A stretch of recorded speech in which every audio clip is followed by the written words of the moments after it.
Hello students. आज हम यहाँ पर सिंगली रेनफोर्स बीम के बारे में जो होता है वो कहते हैं यहाँ पर डिस्कस करने वाले हैं।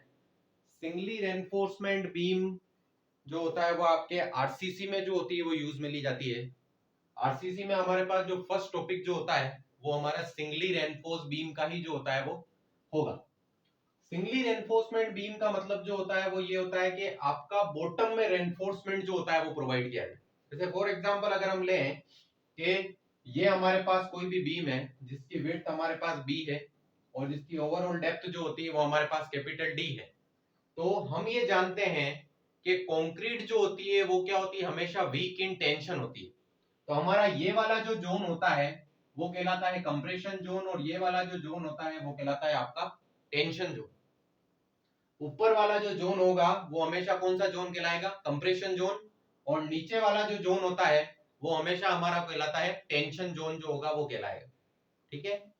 अब जब कंक्रीट वीक इन टेंशन होती है तो वहां पर जो होता है रेनफोर्समेंट प्रोवाइड किया जाता है, क्योंकि अगर हम रेनफोर्समेंट जो होता है प्रोवाइड नहीं करेंगे तो ये बीम जो होगी वो यहां से क्या हो जाएगी, फेल हो जाएगी। इसलिए हम यहाँ पर रेनफोर्समेंट प्रोवाइड करते हैं। रेनफोर्समेंट प्रोवाइड करते हैं तो उसको अपन क्या देते हैं नाम, एएसटी, क्योंकि टेंशन में प्रोवाइड हो रहा है तो अपन यहाँ पर क्या लिखेंगे, area of steel in tension.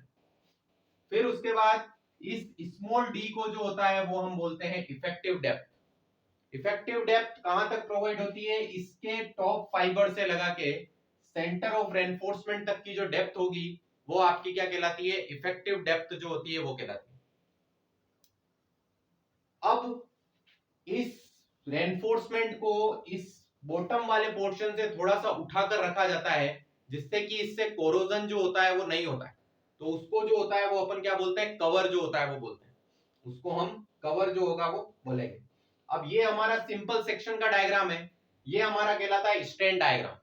Strain diagram में हमें दो चीजें याद रखनी है एज अ जयन पर्सपेक्टिव, के मैक्सिमम स्ट्रेन और strain at the failure condition जो होती है वो क्या क्या होती है। तो मैक्सिमम स्ट्रेन की जो वैल्यू होती है वो होती है 0.0035 और strain at the failure condition पे जो वैल्यू होती है वो होती है 0.87 FI अपॉन ES प्लस 0.002, और टॉप से लगा के यहां तक की जो डेप्थ होती है वो कहलाती है XU, और XU को हम न्यूट्रल एक्सिस डेप्थ के नाम से जो होता है वो जानते हैं। अब जब हम स्ट्रेस डायग्राम पे चलते हैं तो स्ट्रेस डायग्राम की बात करें तो मैक्सिमम स्ट्रेस की जो वैल्यू होती है वो होती है 0.446। यहां से 0.42 XU मीटर की डिस्टेंस पर एक कंप्रेशन फोर्स जो होता है वो एक्ट करता है।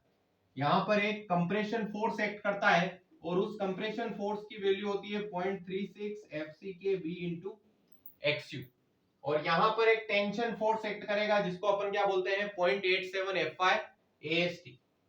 अब इसके बाद इस कंप्रेशन से टेंशन तक की डिस्टेंस जो होती है वो होती है D माइनस 0.42 XU, जिसे हम लीवर आर्म के नाम से भी जो होता है वो जानते हैं। ठीक है। तो इस तरह से हमारे पास सेक्शन, स्ट्रेन और स्ट्रेस डायग्राम होता है। Effective depth, overall depth B हो गया, maximum strain 0.0035, strain at failure, यहां पर मैक्सिमम स्ट्रेस, कंप्रेशन और टेंशन, ये सभी फॉर्मूले हमें याद रखने हैं। Fi जो होता है वो स्टील की ग्रेड होती है और FCK जो होती है वो कंक्रीट की ग्रेड होती है, इसके बारे में हम डिस्कस करेंगे। ES हमारा मॉडुलस ऑफ इलास्टिसिटी होता है जिसकी वैल्यू 2 इंटू 10⁵ न्यूटन पर mm स्क्वायर होती है। आप एक बार इसका स्क्रीनशॉट ले लीजिए फिर हम इसको आगे चलते हैं।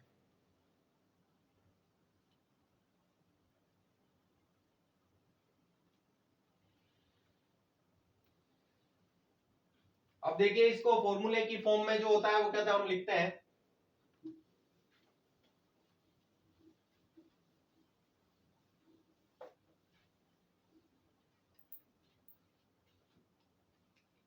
यहां पर देखते हैं अपन, बी जो होता है वो तो हो गया width of beam, small D जो हो जाएगा वो इफेक्टिव डेप्थ, कैपिटल डी जो हो जाएगा वो हो जाएगा आपका ओवरऑल डेप्थ, एफ वाई जो हो जाएगा वो हो जाएगा आपके पास स्टील ग्रेड, या फिर एफ आई से पहले हम जो होता है वो कहता है बी डी और एफ सी के देख लिया। Maximum strain, 0.0035, strain at failure 0.87 Fy upon ES plus 0.002. Maximum stress 0.446 FCK. Compression force 0.36 FCK-B into XU. Tension force 0.87 Fy AST. XU neutral axis. ठीक है, तो ये हमने लिख दिया FCK और Fy का पूरा हम अलग से देखेंगे. एक बार यहाँ पे देखिए, B हो जाएगा width of beam, small d हो गया हमारा इफेक्टिव डेप्थ, कैपिटल D हो गया हमारा overall depth, maximum strain 0.0035, strain at failure 0.87 Fy upon ES. ये ES जो होता है वो सब स्क्रिप्ट में है, plus 0.002, maximum stress 0.446 FCK, compression 0.36 FCK BXU और टेंशन 0.87 Fy AST. और XU जो होती है वो क्या कहलाती है आपकी, न्यूट्रल एक्सिस.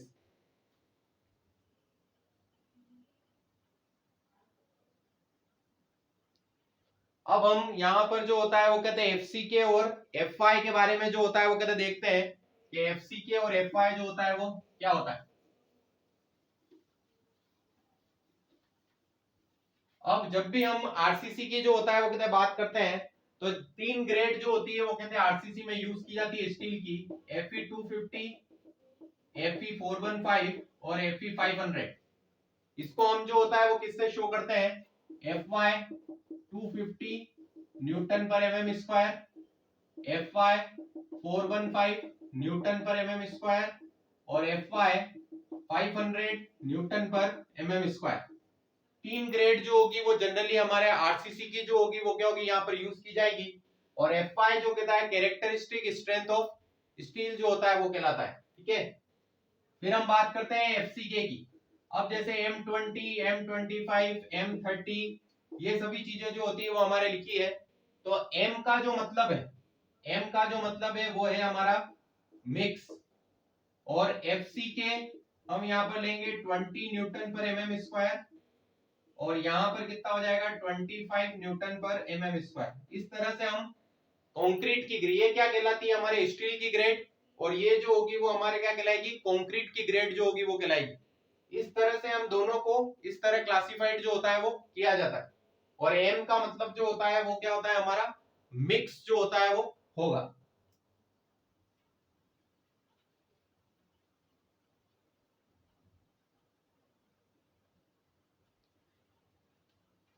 अब जब भी हम आरसीसी का जो होता है वो कहता क्वेश्चन करेंगे या कंक्रीट स्ट्रक्चर का जो होता है वो क्वेश्चन करेंगे, उसमें हमें सेक्शन क्लासिफाइड करना पड़ता है. तो सेक्शन क्लासिफाइड करने के लिए पहले एक टेबल आती है जिसको हम देखते हैं. सबसे पहले आपके पास जो आ गया वो serial number, grade of steel, grade of steel Fy और XU max by D. Serial number 1, grade of steel हमारे पास Fe250, यहां पर हो जाएगा 250 न्यूटन पर mm स्क्वायर. XU max की वैल्यू जो हो जाएगी वो आपकी हो जाएगी 0.53. सेकंड हम देखते हैं Fe415, 415 न्यूटन पर mm स्क्वायर 0.48. थर्ड आ जाएगा आपका Fe500, 500 न्यूटन पर mm स्क्वायर और ये हो जाएगा आपका 0.46. ठीक है, Fe250 को जो होता है वो क्या था, हम माइल्ड स्टील भी कह सकते हैं. Fe250 को हम माइल्ड स्टील के नाम से भी जानते हैं. और Fe415 को HYSD बार जो होता है वो हम कहते हैं. Fe415 को हम क्या बोलते हैं, HYSD बार जो होता है वो कहते हैं. तो हमें ये वैल्यू याद होनी चाहिए कि Fe250 के लिए हमारे पास कितना है, XU max by D 0.53, Fe415 के लिए 0.48 और Fe500 के लिए 0.46. अब ये किस तरह से सेक्शन क्लासिफाइड करने में काम आता है वो हम देखते हैं.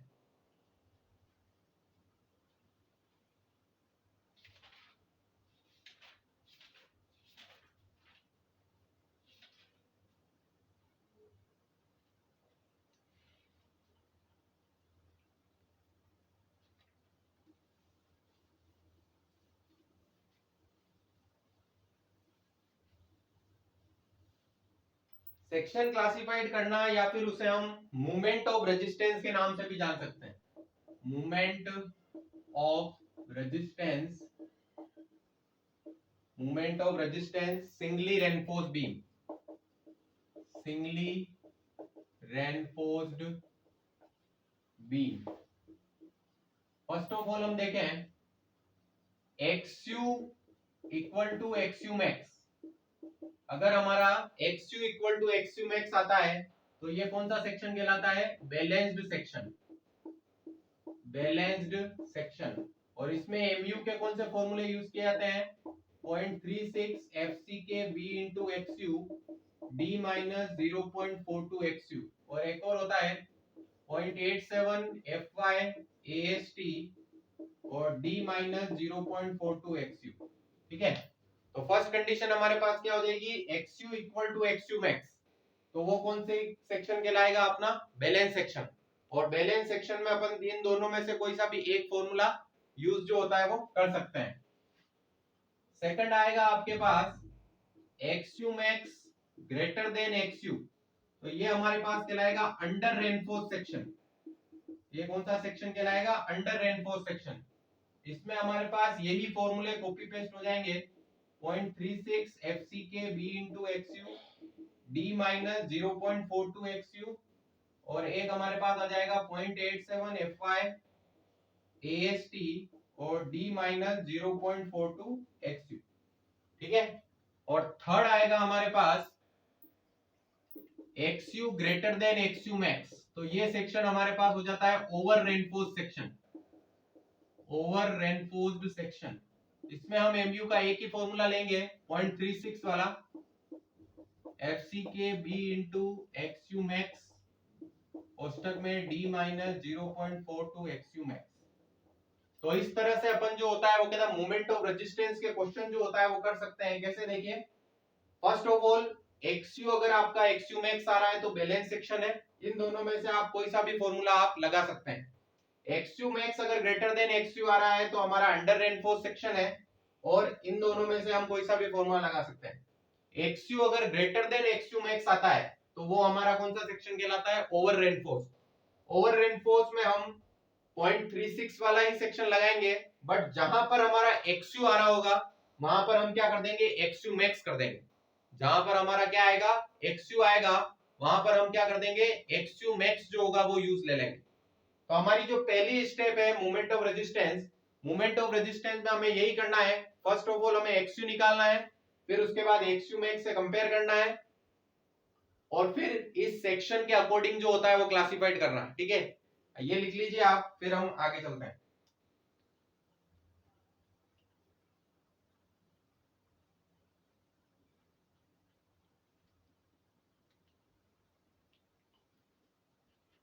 अब जब हमने इन सेक्शन क्लासिफाइड की बात की तो आगे हम ये भी बात कर लेते हैं कि XU जो होता है, XU की वैल्यू जो होगा वो हम कैसे निकालेंगे। तो अभी अभी हम लोग जो थे वो क्या थे, ये पढ़ के आए थे कि कंप्रेशन का जो फॉर्मूला था, कंप्रेशन का फॉर्मूला हमारे पास था 0.36 FCK B into XU और टेंशन का फॉर्मूला था 0.87 FY AST। अब हम यहाँ पर कंप्रेशन इज इक्वल टू क्या कर देंगे? टेंशन कर देंगे। तो कंप्रेशन का फॉर्मूला है 0.36 FCK B into XU और ये है हमारा 0.87 FY AST। तो यहां से हम क्या निकालेंगे? XU की value 0.87 FY AST divide by 0.36 FCK B। ये इस तरह से हमारा ये किसका फॉर्मूला हो जाएगा? XU का जो होगा वो फॉर्मूला हो जाएगा। ये हमारा compression is equal to tension करना है और वहां से XU की वैल्यू निकालनी।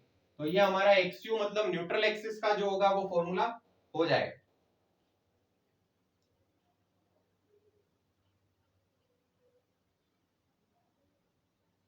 अब हम मोमेंट ऑफ रेजिस्टेंस के जो होता है वो कहता क्वेश्चन करते हैं कि हमें क्वेश्चन जो होता है वो कैसे अटेम्प्ट जो होता है वो करने हैं।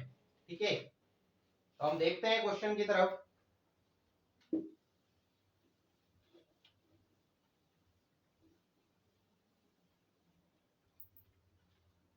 क्वेश्चन में हम चलते हैं moment of resistance, moment of resistance.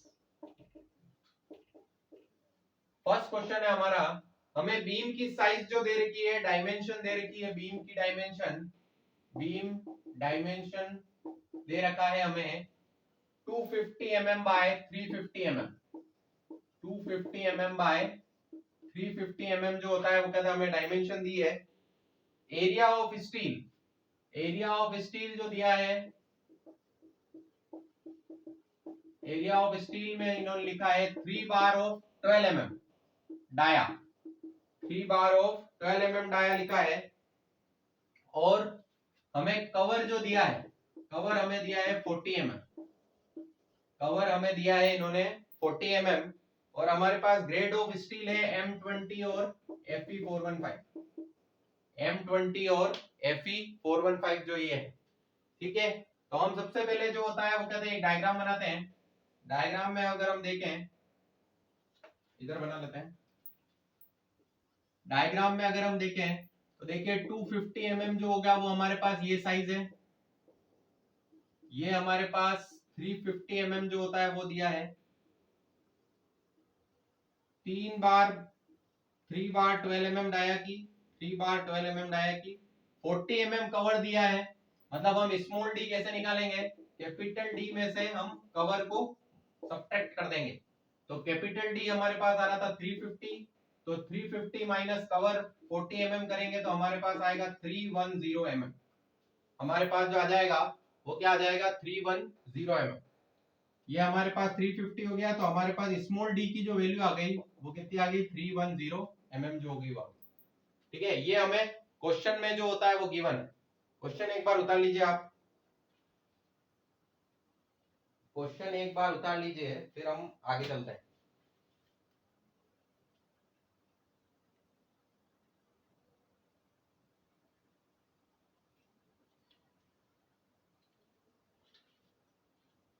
अब हम यहां पर देखते हैं, तो हम रब कर देते हैं।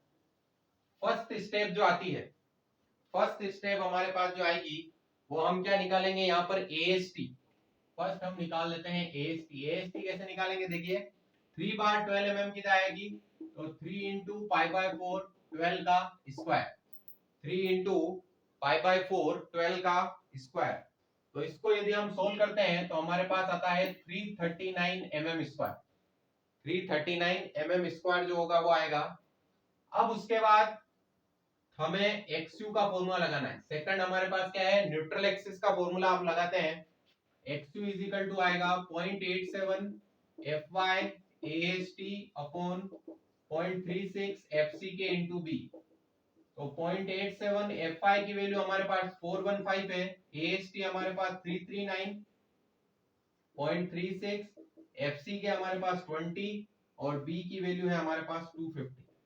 B की वैल्यू जो आ जाएगी वो हमारे पास जो आ जाएगी वो क्या आ जाएगी, हमारे पास 250 जो होगी वो आ जाएगी।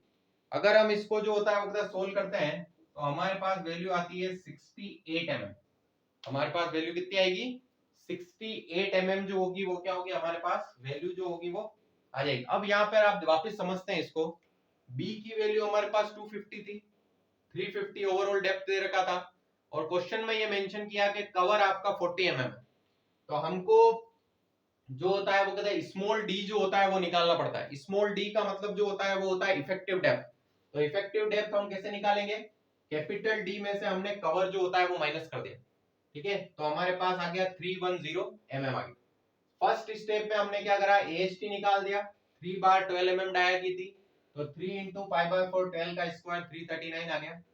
फिर हमने XU का फॉर्मूला लगाया, XU वाले में सारे फॉर्मूले में रख के हमने वैल्यू जो होती है वो रख दी। अब नेक्स्ट स्टेप हम चलते हैं, थर्ड स्टेप जो हमारी आती है, थर्ड स्टेप हमारे पास आएगी XU मैक्स की। थर्ड स्टेप हमारे पास आएगी, इसको हम रब कर देते हैं। थर्ड स्टेप जो आती है हमारे पास वो आती है हमारे पास XU मैक्स।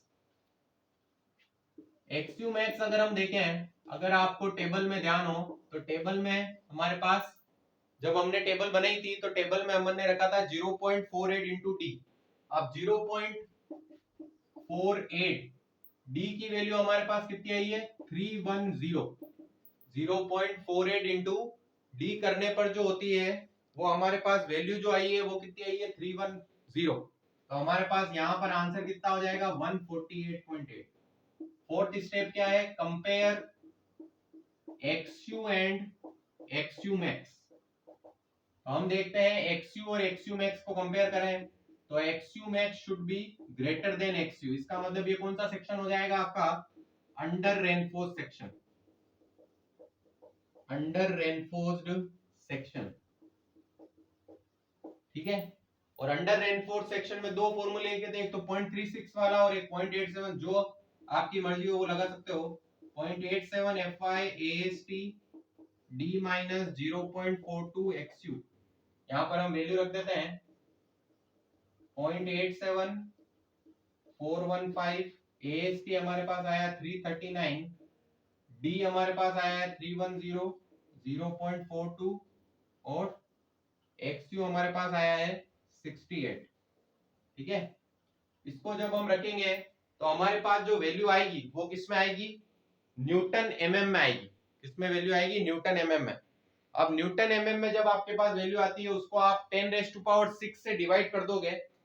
10⁶ से डिवाइड करने पर आपके पास 34.44 किलो न्यूटन मीटर आएगा। 34.44 किलो न्यूटन मीटर जो होगा वो आ जाएगा, ठीक है। अब यहाँ पे देखिए, इसको सोल्व जब आप करोगे तो आपकी जो वैल्यू आएगी वो किसमें आएगी, न्यूटन एमएम में आएगी। तो जो भी आपके आंसर आ रहा हो उसको आप कितना करना, 10⁶ से क्या कर देना, डिवाइड कर देना। तो 10⁶ से अगर आप डिवाइड कर दोगे तो आपके पास किसमें 34.44 आपका आंसर आ जाएगा, किसमें, किलो न्यूटन मीटर में, ठीक है। तो फर्स्ट स्टेप में अपन ने क्या करा, AST निकाला 3 बार, फिर हमने XU निकाला, XU के बाद XU मैक्स जो हमने टेबल बनाई थी उसमें से XU मैक्स को फाइंड किया, फिर हमने दोनों XU और XU मैक्स को कंपेयर किया और उसी के अकॉर्डिंग हमने फॉर्मूला जो होता है वो यहाँ पर फाइंड जो होता है वो किया है और मोमेंट ऑफ रेजिस्टेंस हमने निकाला। तो ये जो है आज हमने मोमेंट ऑफ रेजिस्टेंस सीखा है सिंगली रेनफोर्स बीम का। आज हमने मोमेंट ऑफ रेजिस्टेंस जो सीखा है वो हमने सिंगली रेनफोर्स बीम का जो होता है वो सीखा है। नेक्स्ट लेक्चर में हम डबली रेनफोर्समेंट बीम का मोमेंट ऑफ रेजिस्टेंस जो होगा वो सीखेंगे। इसमें आपको अगर कोई भी दिक्कत हो तो आप कमेंट सेक्शन में कमेंट करके जो होता है वो बता सकते हैं। Thank you.